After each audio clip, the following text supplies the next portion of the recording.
A minister is mistakenly detained, and now months later, he says members of the NYPD are harassing him with anonymous calls to 911. Those calls are sending emergency responders to an apartment where there is no emergency. And those constant visits by the police leave the minister's family feeling threatened. Tim Minton's live outside the 43rd Precinct Station House in Soundview right now with more for us. Tim?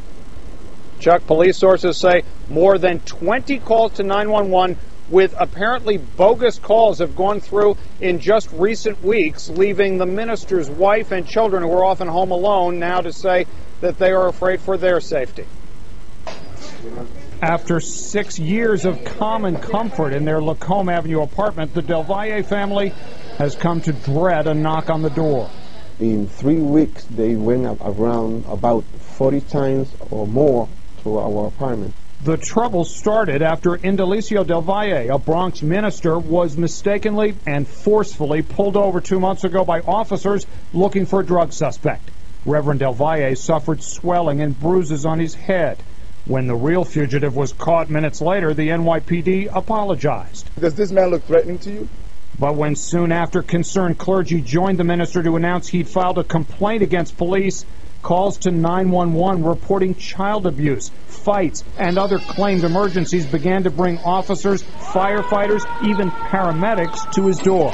Up to 10 times, he says, in a single day. There were no problems. There were fights? There were no fight. Nobody was hurt.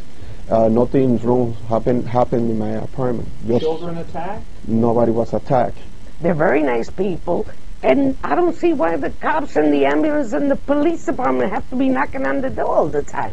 And then they knock on my doors to see if I know where they are. Michael Lamonsoff is the Del Valle's attorney in a lawsuit over the wrongful detention. What would you think if you had police officers coming to your door, not 1, 2, or 3 times a day, but 10 times a day, with charges that are simply not true? What would you think? Well, you'd think that somebody's trying to send a message to you.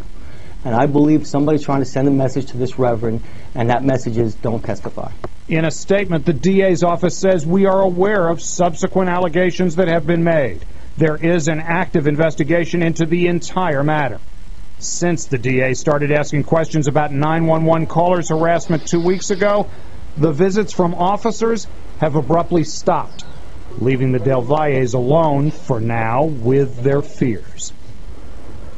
The police department says its Internal Affairs Bureau, along with the Civilian Complaint Review Board, are investigating who was making the 911 calls and for what purpose. Because remember, when the police, as well as firefighters and paramedics, were going to the Del Valle's apartment, they were not available to go for other more legitimate calls elsewhere in the neighborhood.